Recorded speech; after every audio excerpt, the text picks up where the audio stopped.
Welcome to the Daily Gun Show. Join us live each day during the week starting 3 p.m. Eastern and noon Pacific. We're all about guns and all things gun related. Today we'll cover Revolutionary War weapons, gun calendars, and tactical or CCW training, along with our ongoing features. Please leave suggestions or comments at dailygunshow@gmail.com. You can find this podcast afterwards on YouTube, iTunes, and Stitcher Radio. Our co-hosts are today myself, Just Dano, Island Z, Biker Bob, and of course, gun websites. So any news to mention before we start here? Oh, dang, there was something I heard, but I can't remember. Nothing. Nothing, All right. yeah. Well, why don't we go ahead and start with Revolutionary War weapons.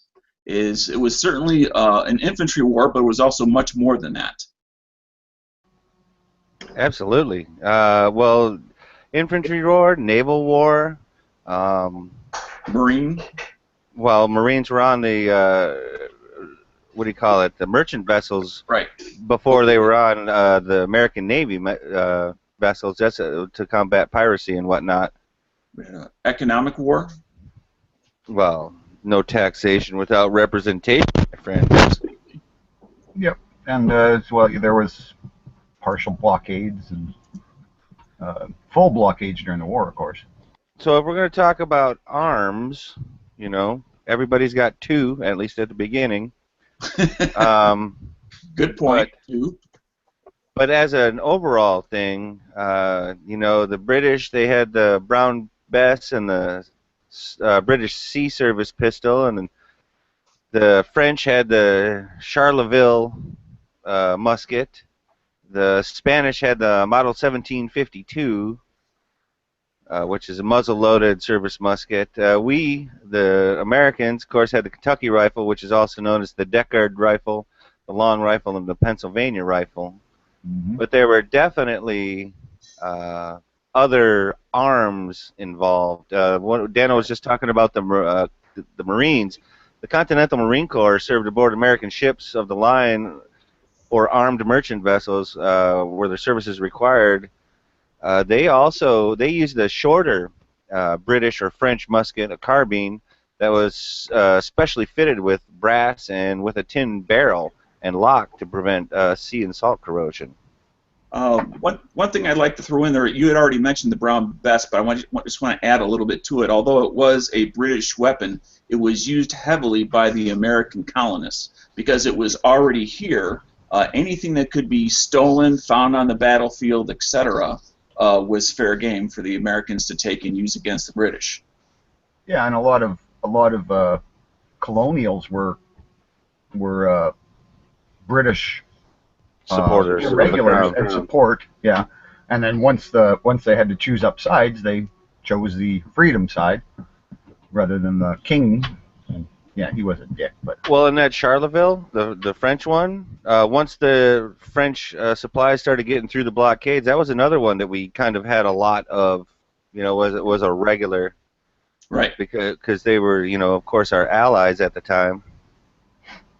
Yeah, as they are now. So between the Kentucky rifle, you know, borrowing the Brown Bess that we got from the British, and then the French edition with the Charlottesville, very much so. But yeah, I mean, truth be told, there was probably hundreds of flintlocks that were actually made in America just by local gunsmiths that the people were using, who were the Army of America, the militia, right? Yeah, so, I mean the militia was. Yeah, they're the Brown Bess and the French musket and that. But yeah, if you really get down to it, I bet you there was thousands of different manufacturers actually involved. I mean, if you, whether you were a farmer or you lived anywhere near outside of town, you had to have a firearm because there were still wild animals, there were still Indians, so you already were most likely armed before the war in the first place with something. Well, and you had to forage as well. I mean, the Pennsylvania or the Kentucky rifle was a hunting rifle first and foremost. You know, it was never designed as any kind of military weapon. It was designed for hunting, but because of that, that's why it was rifled. That's why it was so accurate. Well, gentlemen, let's not also forget that arms does not solely include pistols or muskets. I mean, British also had the infantry sword, which was pretty handy. If you've watched any pirate movie from before then, you know that they had that there were cutlasses and rapiers and all that kind of stuff that were definitely available to them at some point, right? As well as, you know, how many pistols did Blackbeard have? Yeah. Like a bazillion. Look at just like even the knives and axes and stuff, because you know a battle axe was still being used at this time, so there probably were battle axes that people carried, at least. Well, I know in the documentary The Patriot, Mel Gibson had a decent knife and a tomahawk that he used. He's pretty proficient with. Yep. Yeah. Well, the tomahawk was, I mean, it was never really a camp tool. It could be used partially for some of that, but it was predominantly a war weapon. Right. So are we going to go to big guns, or where are we at, gentlemen? Yeah, I was just kind of talking, actually thinking about, you know, before we get there, that that, you know, the transition into that subject, I think, starts with the American foundries that were already in place as far as casting, which was the primary method of the day. Our own cannons, in addition to using what we could steal, beg, borrow from other sources, and how, you know, people, you know, such as Paul Revere, although we know him for, you know, his nighttime riot, but it was much more than that. He was a silversmith. Yes, and smithing involves forges, whether it's silver or other metals, and that typically cannons were typically 3 pounds to 42 pounds as far as, and they rated them by the weight of the projectile that it could launch, basically, or fire. And I mean, they were predominantly brass, the early ones. It was much easier to deal with. Definitely easier and lighter but the steel ones, the steel provided the greater range. Yes, they could take more pressure. And as you know, Bob, America, rich in natural resources, iron ore being one of them that is still prevalent in America. Because the cannons actually had ranges, and this is kind of astonishing. I didn't realize this. Had ranges of up to 2 miles. And I can only imagine how small that round must be, or how big that cannon. You know what I'm saying? Right. But to throw anything, you know, 2 miles with, you know, reasonable accuracy is just amazing for something that's over 200 years old. I don't think there was reasonable accuracy at those kind of extended ranges. Well, then you can go ahead and put together a website citing your facts. Well, it doesn't mention anything about accuracy on the website that I'm looking. It just says ranges up to 2 miles. Yeah. And they were a smoothbore cannon, remember. These weren't rifled cannon. Right. Well, when I say accurate, I'm referring to accurate for the day, not accurate as we consider things today. I say Bob can go downrange and judge the accuracy as they lob them towards him 2 miles away. I'd just jump out of the way, like Mel Gibson did. Yeah, that's right. Right? But I think part of the concept of this one, the topic, is that back in the day, those cannons and the heavy artillery, basically, that wasn't owned by the military, the army. There wasn't a standing army, right? That was owned, like you guys kind of mentioned, and by regular people. When we needed them, everybody contributed them, right, you know, threw them into the pile, and we used them. But then they went back to their owners, right? Yeah, like a wealthy man in a small town would probably own 1 or 2 cannon, because they would. In other words, you're saying someone who had the resources was willing to fulfill their obligation to society to own stuff like that for the community, for the greater good? Oh, of course. Yeah, that was the whole point of the militia.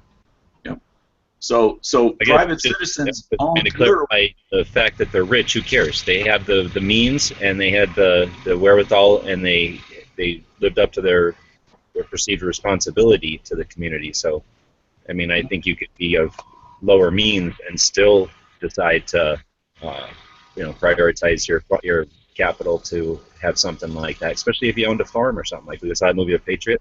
Wouldn't you want some kind of wheeled artillery if you owned enough property to have to defend quite a bit, and you didn't, have the resources to send people out to repel borders from your borders, literally. Why not have some kind of artillery piece up at your house and be able to? Oh, artillery and Gatling guns and all kinds of good stuff. Mortars. We'd have a very peaceful society. There would hardly be any riots, right? Yeah. Who would riot down a street if they knew like 2 or 3 people on the street had, artillery and full auto crew-served weapons? Well, and here's the thing, it's still cost, whether it costs now or it costs then, and that's why G touched on, it might have been a wealthy landowner or the guy that owned the forge or something that was the industry of the area or whatever, that he had enough money to have these things himself, but as he also pointed out, he also utilized them for the good of the community and or, dare I say, the state. And this kind of goes into the topic of today. Private citizens could have what we today would use the phrase of weapons of war. And that was not considered an unusual thing. If you had the means to attain it, you could attain it. Yeah, it would be like you would be the cool guy in town. It was the sole responsibility of the citizenry back then. There was no army. When they wrote this piece of paper, there was no army that they now claim that it was written about, right? Yep. It's true. Yeah, and the whole point of it was they didn't want an army. I mean, you read it, if you read into the Constitution, I mean, there's the whole thing about how the powers that be over in Europe and that have standing armies, they've disarmed their citizenry, and there's a reason for that. Like the governments of the day didn't want the citizens to be armed because then they could stand up for themselves. And, French Revolution, American Revolution, Bolshevik Revolution. Yep. And those all happened after times of conflict when a lot of people were armed, right? Yeah, well, here's the thing, if the Americans of the day didn't or hadn't armed themselves ahead of time, there would be no America today. Yeah, and that was a lot of just pure, almost luck of the draw, in that because of the country that they settled in, because there was so much wildlife and there was a lot of conflict between the Aboriginal people living there, that it became the norm that everyone did go about armed. Because and the other thing is the French and the English were still fighting that whole time too, because there was also the French and Indian War and stuff like that. So I mean, the nations were already still kicking each other and trying to beat each other down. It's just they were trying to do that all over the world. Yep. I got a problem. Very much, a term we use today is wars are come as you are, because you don't necessarily have a year or two to get ready. I have a problem with Bob keeps saying that it's luck of the draw and phrases like that. We weren't lucky to be here. The people that started this country and the people that decided to come to this country, it wasn't a happenstance that there happened to be wilderness here. Those were people that were rugged, self-motivated individuals who had freedom and liberty, and they knew it, came here to pursue that. So when you get those people together, good things happen. So it wasn't a happy, lucky coincidence. That was determined effort and a bunch of people collaborating on a common effort to be free and not have tyranny. Yeah, that's here. But at the same time, I mean, if they had gone to, say, somewhere like the Hawaiian Islands where there was no real threat. They could have done it if they wanted to. France did. People didn't accidentally come all the way to America when you had to get on a boat for a week and pay all your life savings to get here, and then subsequently sneak on boats and get here and all the other waves of immigration. Those people didn't accidentally come here. People don't accidentally walk up from fucking South America to live in the land of opportunity. No, this is a melting pot. This is a magnet for people who are rugged self-individuals. And that last point that you mentioned, G, I think is the key of the type of people that would immigrate from Europe or from other parts of the world to come to this unknown world had to have that mindset that G had just mentioned. Rugged individualism? Yeah, absolutely. because without it, you supported yourself or you died. Well, there were also ones that were just looking for religious freedom, like the Quakers. But they still had to willfully come here and deal with the situation. That's right. But I mean, part of the, like I say, You weren't checking into the Waldorf or anything like that. What I mean by luck of the draw is that, you know, they didn't come here planning to one day revolt against the British. What they came here for freedom and free land, and they thought this would be where it was in North America. They thought the British would leave them alone, and they didn't. Right. No, they came here because this is the place they could go, that the British would leave them the most alone, and once they figured out they could, they got the hell away from them. Other than, like, Africa. They were going to Africa. Well, we got to remember we have a member of the British Crown here in this chat, gentlemen. So as soon as I brought up individual freedom, he kicked me from the chat. I don't think that's good. What? So this could be a good time, because this could clearly be a subject that we could definitely continue on for quite an amount of time. Then maybe this is a good time to take our first break of the day. Yeah. Yeah, okay. Why not? So, okay, so first break, we like to talk about someone that's in the chats, and well, somebody that's in gun channels. And gun channels was created as a community for people to get together who have an interest in firearms and firearms rights and firearms laws. And it's just a group of people who like get together because we have common interests. And at this break, we always like to talk about somebody who's, you know, part of the group and hangs out. And today it's Flippy. This week, I think she was picking out just people who were in the chat when he was looking at it I don't think I had Flippy on the list. I think Bob put Flippy in there. I wouldn't put Flippy on the list. But anyway, he's a different character, but he's a good guy. He's very active in the chat, so that's always good. You get somebody who's willing to talk all the time and keep the silence from growing. Oh, yeah, he'll keep the silence at bay, that's for sure. Oh, yeah. So, yeah, today we're just going to mention Flippy and say thanks for being part of the group there, Flippy, and being so willful and noisy. Well, I mean, and that's the thing. You know, I like Flippy. I think he's a good kid. But I also feel that I get it. It's like he does try and stir action occasionally, or will be contrary just to promote conversation and things like that. And sometimes across he does say things that are inflammatory, but at the same in the same breath, I think that he's a valued member. I definitely know that, or at least I want to believe.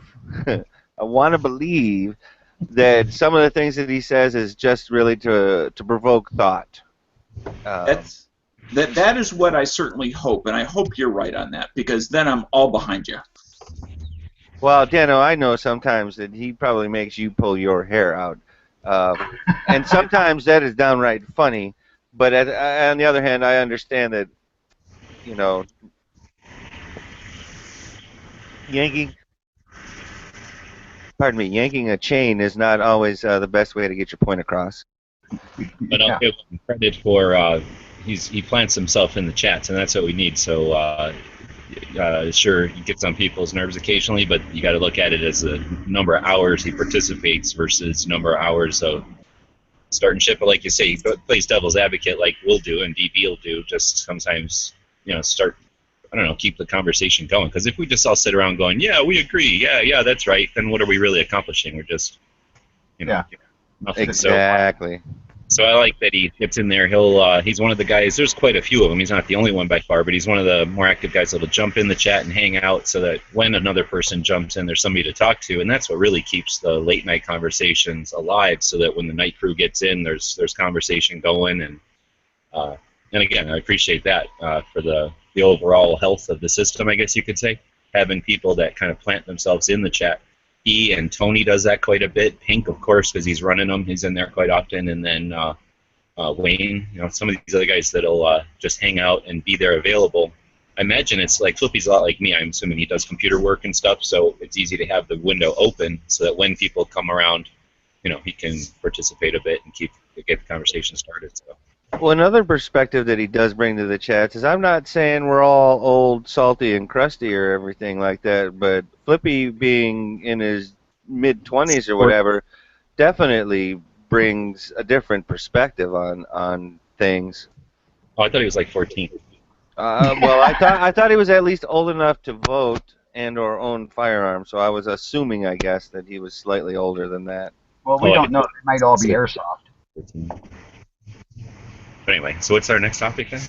It looks like we're going to go to training, which is training for the cool stuff, which is i.e. tactical, or training for real life. For example, like someone kicks in your door while you're participating in a gun chat.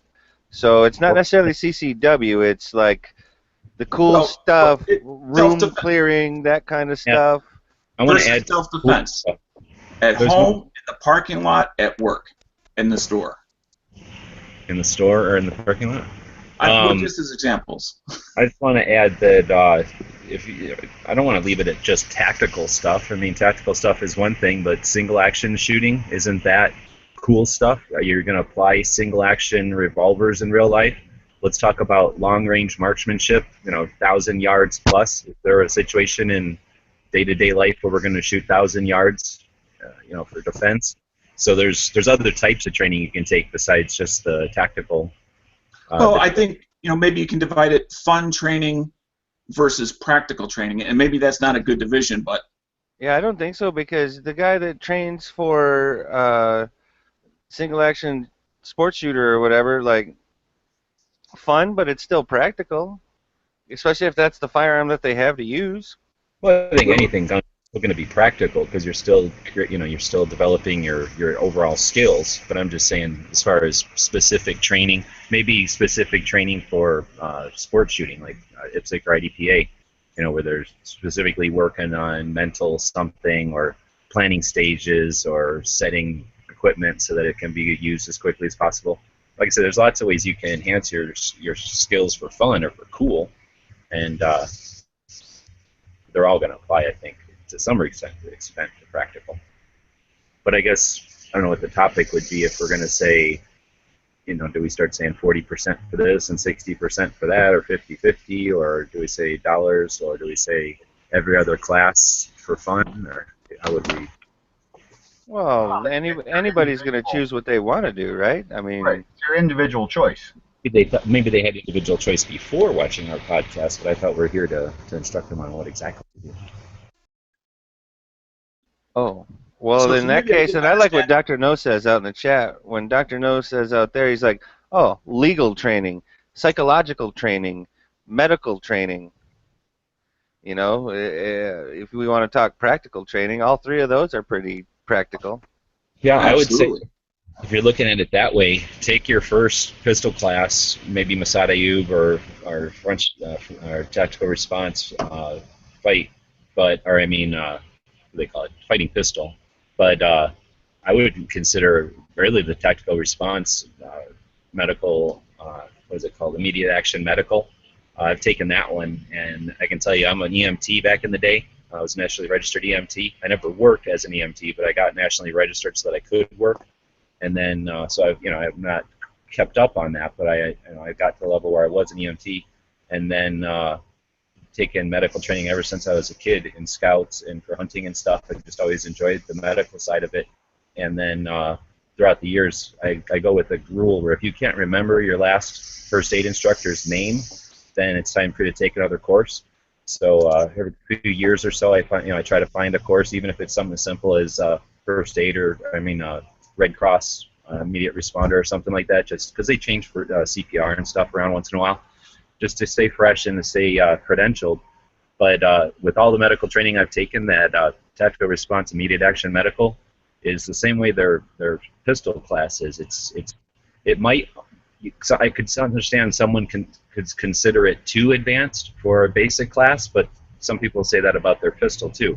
What it does give you is the basic elements to take you right up to the essential pieces for what we're going to encounter most probably in a gunfight, and it takes it to raw practical. I mean, like practical to the point where, and I've never taken a class before where part of the class was checking around the testicles of the dude that you're checking out. Now you might go, ho ho ho, or you might go, oh, that's flashy or something.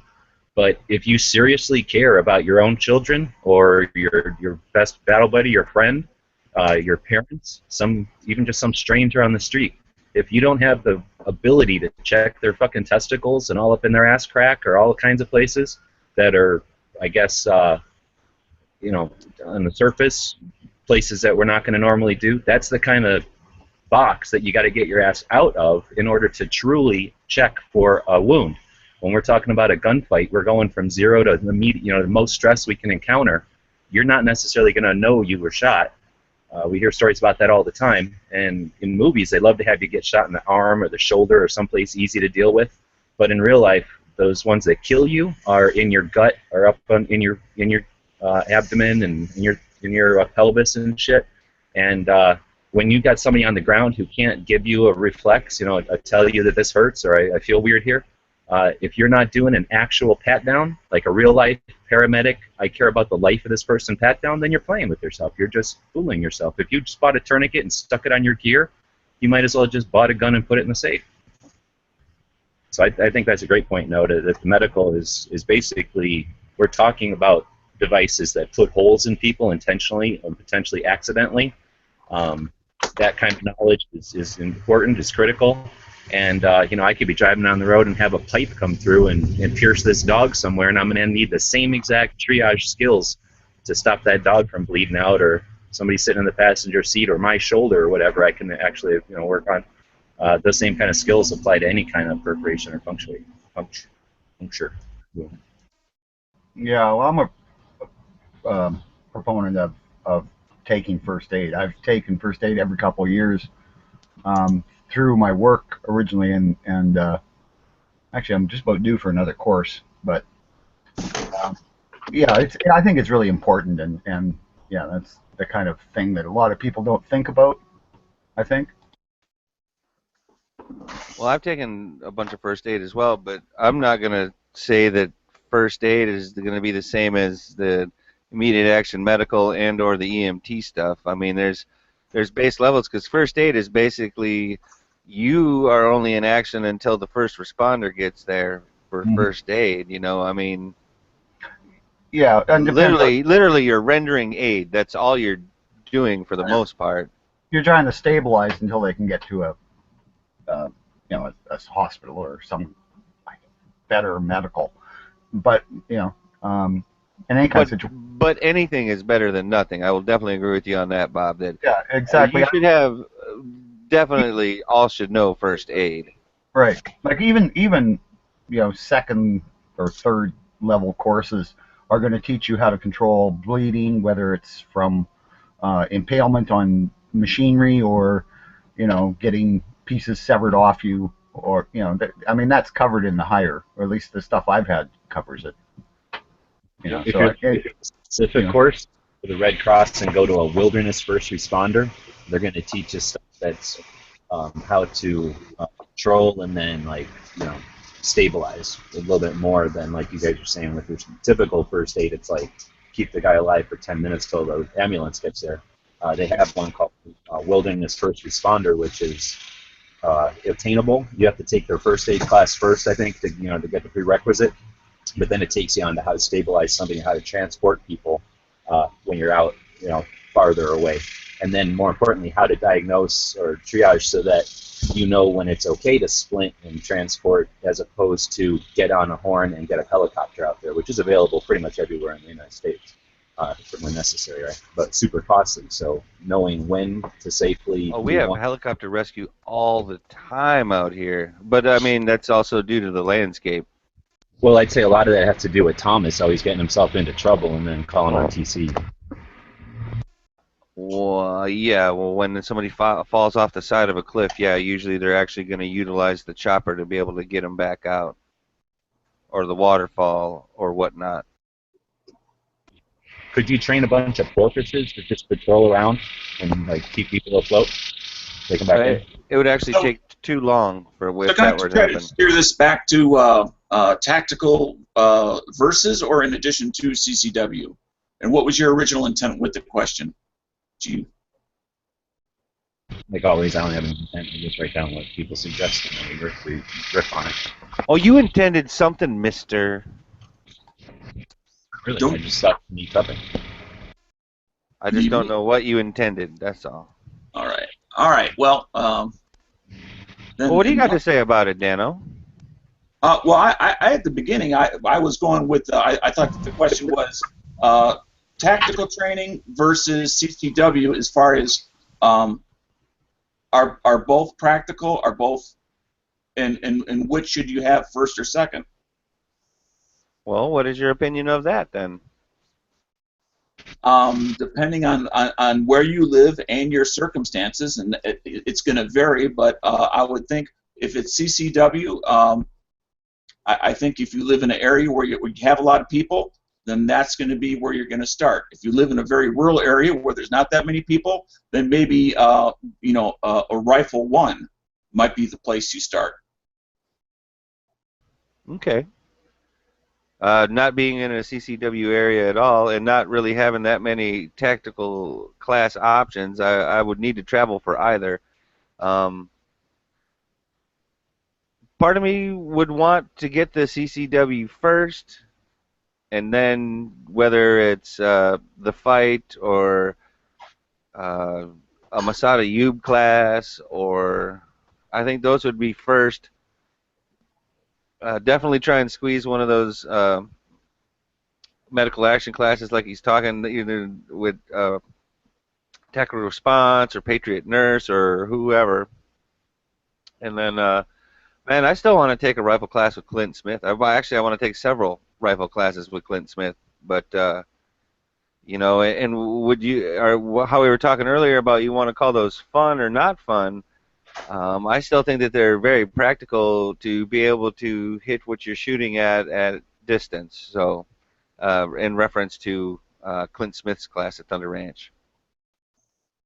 And if I could just take a step back to medical training, that I took American Red Cross medical training, and first let me tell you what it's not going to teach you. It's not going to teach you what to do if someone's shot, including yourself. It's not going to teach you what to do if somebody's opened up with a knife. Okay, that's what it's not going to teach you, but it's going to teach you everything up to that point that you probably need to know if somebody breaks an arm, other things. It's a good foundational class, and then take that, whether it's a tactical response or Patriot Nurse type class. I agree. It's going to teach you like the foundation stuff for first aid, like airway, breathing, circulation, and what priority to address concern, and when to be super concerned, and when you can handle it yourself. And that kind of knowledge is super useful, and it'll everything like Dan was saying, all the specifics of gunshots and that kind of thing you can learn in a specific class. Most of those are going to assume you have some basic understanding anyway. So, what do those Red Cross classes cost? Like $35 or something still? It was around $50 or so. I can't recall. It was a year and a half ago that I took mine. Not even an afternoon. They're a few hours, and they're not super. Yeah. It's not like you have to study for them. You take the class and you can pretty much pass it, and it's not at such a level that you have to. I wouldn't. We have to re-up our first aid. I think it's every 2 years on the boats out here. Yeah, for American Red Cross, I believe it's also every 2 years if you want to keep your certification. Oh, and I believe I just joined the classes. Although I'm not on the boat specifically itself, I take the class with the crew and captain and all that kind of stuff because they are required. I don't remember if it's law or Coast Guard or whatever, but it's pretty much required. There needs to be a certain amount of people working that are trained. Yeah, and it was like that at my work because working with heavy equipment and that. So every year we would take a new course or a new next level of course to a certain degree, and then you were okay. But so many people at work always had to have the training. That was at the lumber yard. Yep. Yeah, that would make sense. A lot of the equipment and possibilities for something falling on somebody or massive splinters or injuries. I could see that being a Oh nice yeah, thing. we had lots of. I was there. A couple of people took fingers, and one guy took his whole hand off and got hands crushed and stuff like that. Reached underneath a lift of lumber, and somebody was setting it down, kind of thing. So, yeah, I got to do lots of that fun stuff. It's just the stuff Bob was responsible for. No. I did take a couple of guys to the hospital to get digits reattached. That was kind of interesting. Got to spend the rest of the day in hospital. Still got paid. So. We'll not put those back on ice. We'll get those back on you. Now, did So, you want anything else on training that we want to throw in there on the fire? Nope. All right. Let me do the gun. Since I'm sitting right in front of it. So I'm at a shop right now. Well, crap. Okay, do something else. There's some Harleys running around. Okay. In between the second and third segment of the show, we like to talk about things and stuff. Take a little break. Yeah, take a little break, for the people. And it looks like today we're going to talk about gear websites. So that's gearwebsites.com.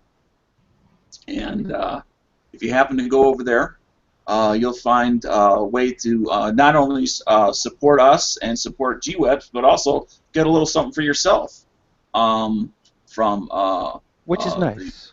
Individual patches that he does, the unique patches that he does, to stickers and decals, shirts. I happen to have a coffee mug here, and it's for an extra $5. They coat it with this black, so it looks like a black coffee cup when it's normally sitting on the shelf. But if you fill it with hot coffee or any sort of hot beverage, and underneath it, it displays a whole series of all sorts of different AKs, which I think is kind of cool. So you can see exactly, is your coffee hot or not just by looking at the cup. I think it's a pretty cool feature. So for, I think, $20-25, you can get yourself a cup or an extra special cup. And it's another way of supporting GWebs and getting something definitely in return. And it's totally up to what you want to get. They're the Gear Websites patches. I'm going to click here to see what else patch-wise he might happen to have going at the moment. Oh, he's got all kinds over there. Oh, yeah. He's got the 3 spam can PVC patch set with 3 stickers, the SW40 patch. All right. I can keep going, but... Can you guys hear me? Yes, Yep. I can hear you. I don't know if Dano can. I can now. I'm going to do this gun shop of the day. I'm in Casa Grande, so it's about halfway between Phoenix and Tucson. This is where, actually about, 8 miles that way is where me and Good Guy would shoot once in a while at that range, that outdoor range. This one is called On-Site Training, On-Site Firearms, and it's a pretty cool shop. I'd never been in here before, just went in before the show to check it out. You can tell it's a nice looking shop. It looks just as nice inside. It's all new guns. They probably have 400, 500 pistols, maybe a couple of hundred rifles, plenty of ammo and holsters and shit. But I thought they had a pretty impressive collection of CCW purses for the ladies. They had a whole quarter of their store was stuff for the ladies, and I know that can be an issue because just because somebody has a purse doesn't mean it's going to work for their outfits or whatever the hell they're trying to make them match their stuff or look like their style. They look like they had quite a bit of a assortment in there, which is kind of cool. And they were super friendly. I went in, and they don't know me from Adam, and they had people in there, but they made sure to greet me. Always a nice thing. They have plenty of paperwork, brochures, and stuff for the various gunsmiths and trainers, so looks like they're pretty active in the community here in Casa Grande as well. So we like to mention a shop every day. I'm on the tour right now so that I can see shops like this every day. Took some pictures. They allowed me to take some pictures in there. We'll post them tonight, and look forward to more of these every day. All right, G-Webs, just before you came back, we were talking about the Gear websites. Do you want to throw anything in on that? Nope, thanks. Okay. Then from that, why don't we go over to events and guncalendars.com. Right, and I don't have stuff open right now, so maybe one of you guys can grab the list of stuff off of the main page on Gun Channels there. We have a couple of things coming up. I'm curious, though, has anybody, maybe if you guys are watching the chats, is there a rally in California this weekend? I'd really like to hit one of these Pro 2A rallies if I can. Mid-August. I'm not seeing it on the guncalendars.com website, but it may be listed somewhere else. Well, the guncalendars.com website is a whole bunch of different calendars, but on the main page of Gun Channels, if you scroll down about 3/4 of the way on the left there, there's a calendar or a display of all the various events that are coming up. Okay. Give my computer a moment. We'll fire that up. Get the squirrels rolling. And what do we got here? Upcoming events. There's an outdoor retailer Saturday 10 a.m. I'm not sure where that's at. Outdoor retailers in Salt Lake City. It's like a lot like SHOT Show, or more like the NRA show, except instead of having any guns, they'll have more kayaks and outdoor food and tents and sleeping bags and that kind of thing. Right, and from there it goes out to September. But as far as upcoming this weekend, that's the one that is listed. Oh, that's this weekend already? Okay, so if anybody's in Salt Lake City, it's probably too late to attend as media, although I don't want to write that off. If you're doing content either for outdoor hunting, fishing, that kind of thing, or bicycling, kayaking, walking dogs, that kind of thing, any kind of outdoor-related thing, we got media passes there in the past. It might be a little too late now to apply for it, but you might still be able to attend the show. And I can't imagine anymore anybody cares if you're taking pictures. You know, the media pass just kind of gets you an extra access and gives you some break rooms and stuff and maybe some media kits, but you probably still enjoy the show and get plenty of content. Or if you're just in Salt Lake City for some reason or live there, it's an awesome show. I'm assuming the people that live there know about it already. It's very large, and it's in the Salt Lake City Convention Center or something, I think, so it's a massive venue. Yeah, and Friday they open at 10. Saturday they open at 6 p.m. Seems a little late, but you're not showing anything for any 2A stuff going on in California though this week, Dano? Not that I can see. Do you happen to see anything that I'm missing? I haven't. Well, if anybody out in the audience there is, or anybody listening, post it on the calendar. Yep. Or if you can mention it here in the Gun Channel's Daily Gun Show chat, I'll go ahead and put it on air and let it sail out there. There you go. Well, why don't we do the gun of the day? What gun did you pick today, Bob? Another bullpup?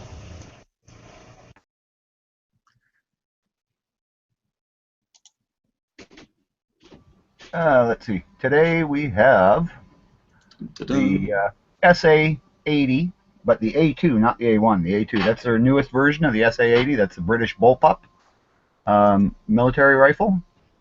And they've actually done an improved version. They were having a lot of failures to feed with the A1 version. A lot of people didn't like it when it first came out, and I think that was the problem. But now they seem to have gotten most of the bugs worked out. It only took them 20 years. But yeah, it's just another bullpup. It's the British had to have their own. They didn't want the Austrian AUG, so. Yeah, I'm screen sharing the picture of the firearm that you picked, Bob. So. Okay, cool. Yeah, it's an interesting looking firearm. Like I say, they seem to have gotten the bugs worked out of it finally. I think that had a lot to do with they were having problems with feed issues, and it was their gas system was leaking apparently. But so they seem to have that worked out. From the interviews I've seen, the troops seem to like it a lot better. It's considered one of the more accurate battlefield rifles in 5.56. So yeah, that's your interesting little bullpup of the day for this week. So I don't know. What's everybody think of that thing? Never seen one. I only shot one once, I think. Yeah, I've never shot one or anything. I just thought it was interesting that the British Army actually did adopt a bullpup after the FN. They went from one of the longest battle rifles to one of the shortest. Yeah, I'd kind of like to do a gun history piece right here, if you don't mind me cutting in. Are you all set, Bob? Go ahead, Daniel. And that's on this day, August 4th, Daniel Wesson died. And that was the Daniel B. Wesson of Smith & Wesson, the firearms designer and co-founder of S&W. In 1854, Wesson partnered with Horace Smith and Mr. Palmer to develop Smith & Wesson lever pistol and the volcanic rifle, which was the first repeating rifle. So today, on August 4th, he passed away. I think he also started Dan Wesson, right? When he got split up with Smith. I believe you are correct, unless that was his grandson. Yeah. That was his son or something, yeah. And then today's also the SVD guy. The anniversary of death of Dragunov. So the SVD. He died today as well in history. Two designers died today. A couple years apart. Yep. Both revolutionary, though. Oh, definitely.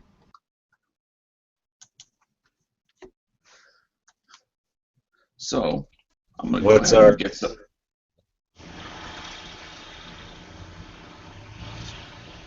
Again?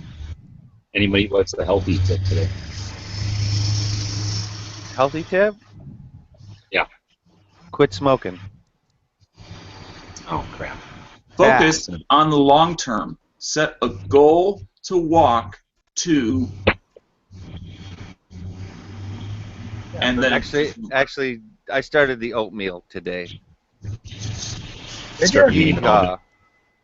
That's good for you, that shit. Yeah, we'll see. It don't taste like bacon and eggs, that's for sure. I'll tell you that. No, you got to put a lot of brown sugar on it to make it tasty. Nah, that's gonna defeat the purpose for me. So is the help to walk a certain, or challenge yourself to walk more every month, or is it stop smoking? It's focus. It's focus on the. Wait a minute. What the heck just happened? Maybe you scrolled down and look at a different one. Okay. I don't know. Did you really get it from the list, or did you say stop smoking? Oh no, I was just being a jerk. Yeah, because it says focus on the long term. Focus on the long term. Set a goal to walk. Okay, so yeah, that was it's kind of that thing like Jen. I guess she quit doing the Facebook and everything, and her YouTube also. But a while back on Facebook, she mentioned something about monitoring your miles per month, and I thought that was interesting. Because at the time, I was monitoring my steps or whatever using the phones here, but I never really thought about, oh yeah, instead of bothering with checking it every day, because who really cares? If you just check it, once a month or whatever when you're paying your cable bill or something. Think and look at how many miles you walked. Then it'll actually be miles, no matter what it is, because your phone. Well, nowadays phones just monitor everything you're doing because they want to keep track of us, and that's something that's easy. Like say, just parking this far away from the place instead of parking right next to it is going to basically effectively double your exercise if you're just starting out. So then, knowing what you walk one month, just set yourself a goal to walk double that the next month. Before you know it, walking isn't a big thing, and you're doing it for pleasure, perhaps. Maybe. Anyway. Yeah, you're just doing it because it's more convenient in a lot of cases. I mean, how many times have you gotten a vehicle to drive a couple of blocks? When you could have just as easily walked, and you're not only doing good for yourself, you're saving a little bit of the environment, saving some fuel, saving some money. Of course, that would require one to first get up off their ass to do so, correct? That can be the first step. So what else do we got? We're gonna do the gun movie. We're gonna do one of the bestest, most influential movies of all time. Gentlemen, today we are going to do A Christmas Story. Little Ralphie. Definitely a gun movie. Definitely a gun movie. Also learned a little bit of Italian. Has Fragile. anybody not seen this one? You know what? I'm going to put it out in the chats, gun channels and/or YouTube side. Has anybody out there not seen A Christmas Story? Have you seen it? Oh yeah. Okay. So the whole point is to mention a movie that we haven't seen in a while, or let the millennials know about movies they don't know about. And I don't remember last time I've seen this one. Now, is this something you only watch at Christmas, or can you watch this anytime? Oh, I can watch it anytime, but they either TBS or TNT or whatever for the past decade or whatever has pretty much done the 24 hours of A Christmas Story. Now, whether that's even on Christmas Eve or whatever, I usually find that if I know it's on, I'll swing by for a little bit, whether it's Ralphie beating up the bully, swearing like nobody's business, the Italian lamp in the front window, the Bubbases and their dogs is a classic.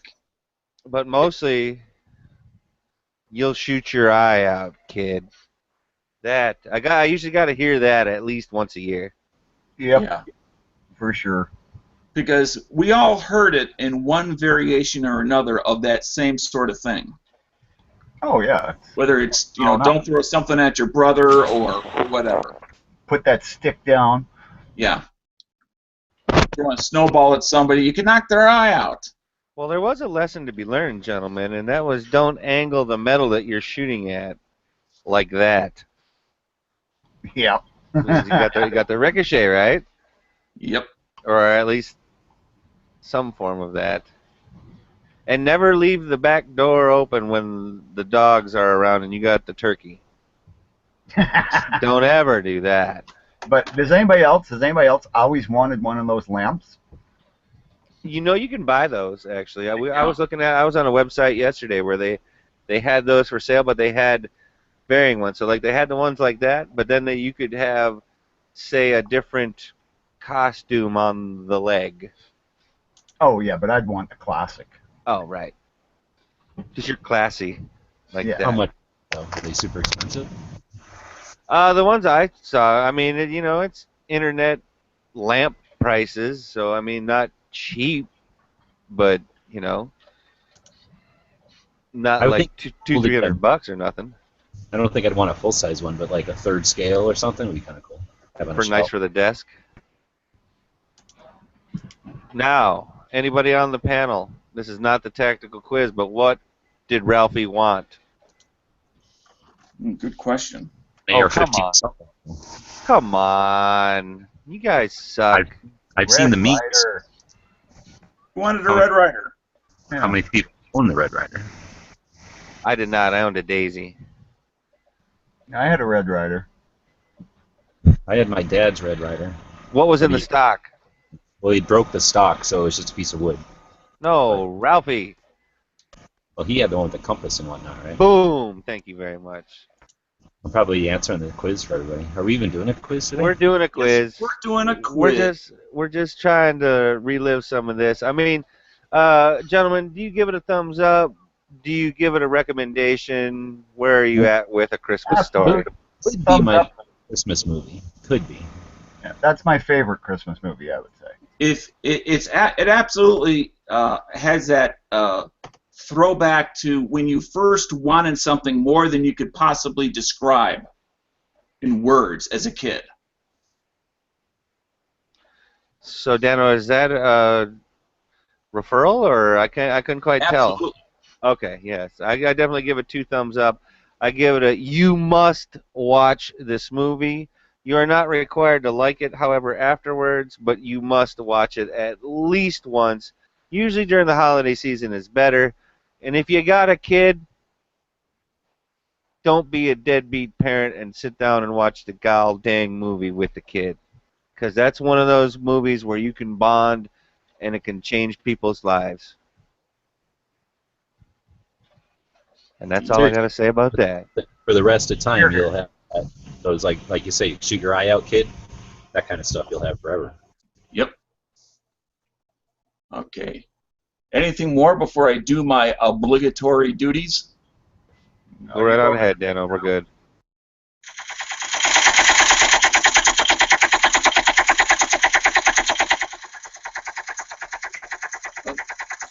That's right. It's time for the tactical pop quiz of the day. Now, the way that this works, for those of you that may not have been here before or seen how it works, is Z Island is going to keep an eye on the YouTube side for you to type in your answer. I'll keep an eye on the Gun Channel side to look for an answer. I'm going to read a question. You're going to type the answer. I would highly recommend that you listen to the whole question before you just start typing. Okay? The first one to type the correct answer is the winner of today's Tactical Pop Quiz.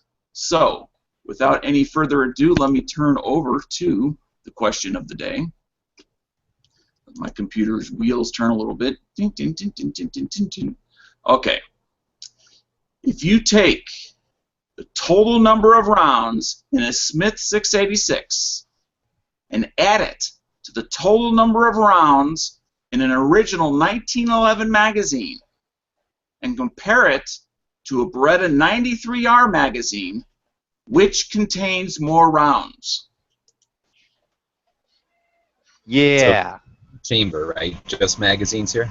We said magazines so that there was less of an issue as there was last time.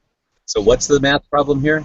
The number of rounds in a Smith & Wesson 686 magazine, and then add that to original 1911. Right. And is that magazine? Yeah, magazine. And if you combine those two, is that greater than, okay, Sean Connery, but than a Beretta 93R? So what was the answer? And I'm assuming he won. He did win. Sean Connery, you did it. So the way, let me go ahead and read it, the actual answer here. The Beretta 93R has 15 rounds standard with an extended capacity of 20 rounds. Those other two guns combined are not equal to or greater than 15. So the Beretta 93R has the greater magazine capacity. So should we just rename the Tactical Pop Quiz the "We're going to give him a patch"? Sean a patch? Well, you know, Tony in the other YouTube chat was he was right, but he just wasn't faster than Sean. That's all. Okay. So So I there mean, was they're still, trying. so he just won. Yeah. Okay. Yeah. He's a winner of a prize, the prize to be determined by upper management. Well, what does that make him then, again? Oh, that makes him the Tactical Pop Quiz hot shot of the day. Excellent. So congratulations, Sean. You can simply go to thedailygunshow.com/popquiz, fill in the information down below, and claim your prize, or actually put in for a prize. That concludes the Tactical Pop Quiz. Thanks.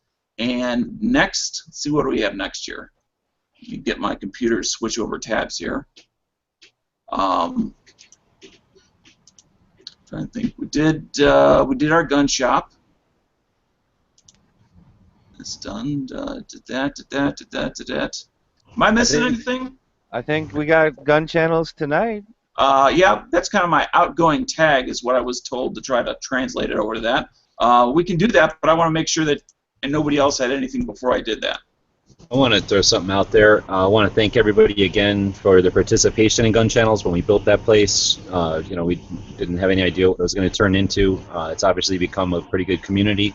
A lot of close friends there, and I put the word out earlier this week that one of us is going through some shit, and they are still going through that shit. The best possible outcome at this point is where we're at, and they've still got the next hurdle. So without getting into specifics, I just want to say thanks to everybody for whatever kind thoughts you put out there, and that person is doing as good as possible and still not quite out of the woods, but could have been a worse prognosis, and as vaguely as possible. I'll keep everybody updated, and then again, I just appreciate the group that we've got over there.